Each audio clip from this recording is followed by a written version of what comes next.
Hello, beautiful people. Today we are going to specifically go into how I'm able to plan my day in detail.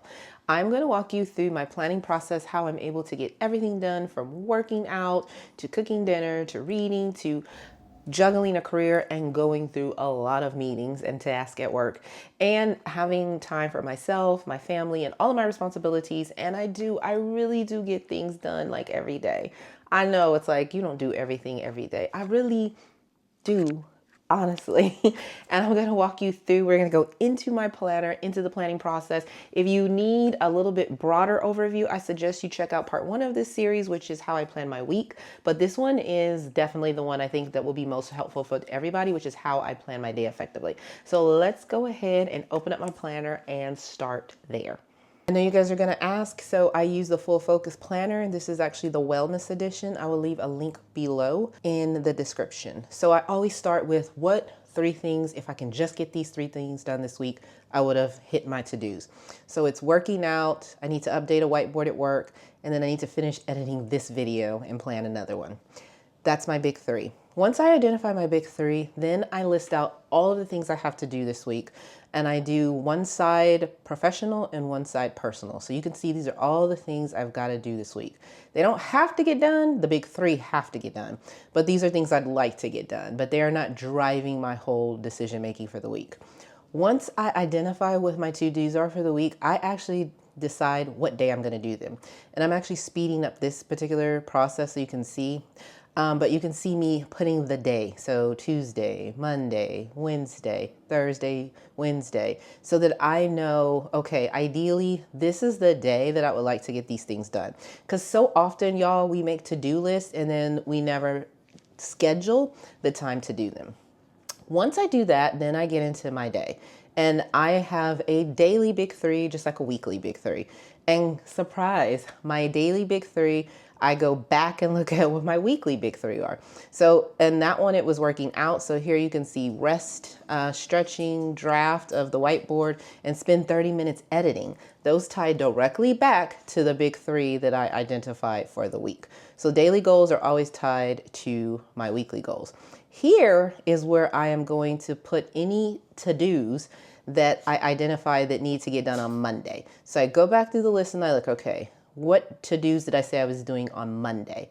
And then that is where I will go back on the next page and I will actually add them here. So you can hear my big 3, and then here are the to-dos that I identified I need to get done on Monday.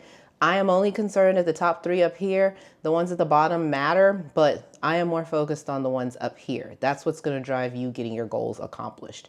And here is just my calendar. These are just actual meetings I have. This is another part of the planner. It's optional, but it's like self-care. I try to do it. It's a new part of it. You don't have to do it, but you can see here I went back and filled it out so you could see 7 hours of sleep, high protein meal, stretch in the morning. But this is not obligated to make it successful. So this is where the magic happens. Time blocking. Y'all, I'm actually going to let this play out in regular speed because I really want to talk to you about why I think of all the things. I think the most important thing is identifying your weekly big 3 and then your daily big 3, but time blocking is critical. This is definitely taking it up a notch. So what I do every evening, not the day of, the evening, I spend about 10 minutes and I map out what the hours are going to look like the next day. Some people would say this is overkill, but when I tell you, when you map out your entire day and you can see everything that needs to get done, it just makes sense for me. So you can see here between 5 and 6 o'clock, I'm going to wake up. That day I was going to do prayer and Bible study. It's a Monday, so I don't work out on Mondays. I was going to stretch on this particular day.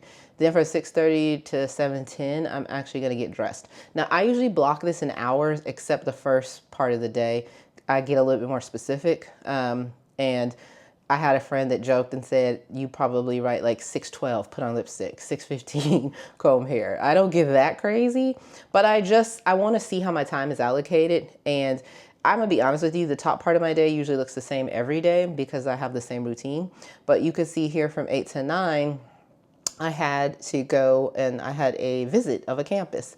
And so I'm putting here, so from 8 o'clock to 9 o'clock, I know that's what I'm doing specifically. And now I'm looking, okay, when I leave, what's going to happen from there? So then you could see from here, it's from 9 to 9:30. I actually had an online meeting.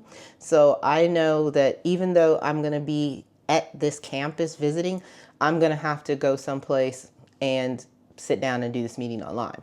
And then you can see from 9:30 to 10, now it is, I've got to drive back to my actual office, and that's going to be about 20 to 30 minutes. That's another thing. People don't think about like having to go from one place to another. They're just like scheduling their time and not thinking about like the actual time it takes to commute. Like 30 minutes of your day is a nice chunk of your day. So then from 10 to 11:15, I do not have a meeting. So guess what I'm going to do between 10 and 11:15? Those to-dos from Monday are all going to happen during this hour and 15 minutes. So when I say I get everything done, this is why. Because I don't just make a to-do list. I make a to-do list, but then I schedule into my day, when am I going to do the things I said I was going to do? And I know that doesn't seem like rocket science, but most people don't do that.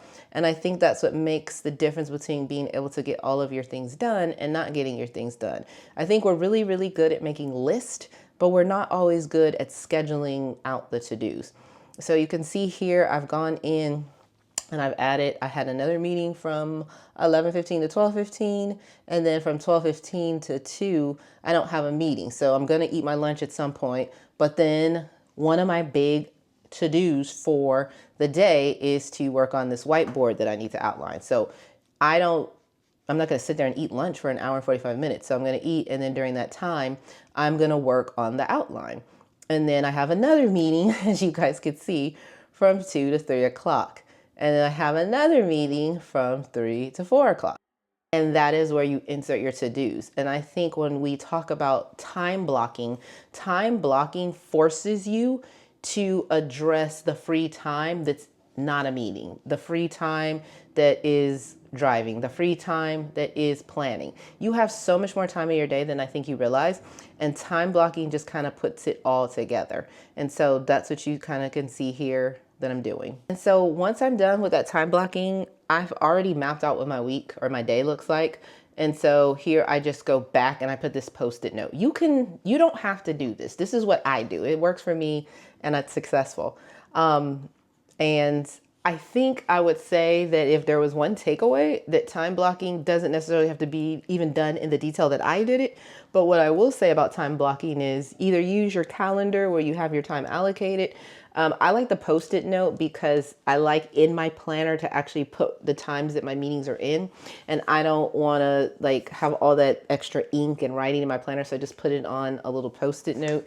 As a matter of fact, it's these little ones right here. I used to use the vertical ones, and then I also used to use the long ones. I find that I like these more because the planner that I have now is a little bit smaller than the previous portfolio size of the planner. So I like these little larger post-it or smaller post-it notes. And I do that. So every evening, just for 10 minutes, I just block out what I'm going to do. And sometimes I have to rearrange my schedule. Sometimes things pop up. Sometimes a meeting runs over. But for the most part, I know what I'm going to do at the end of the day.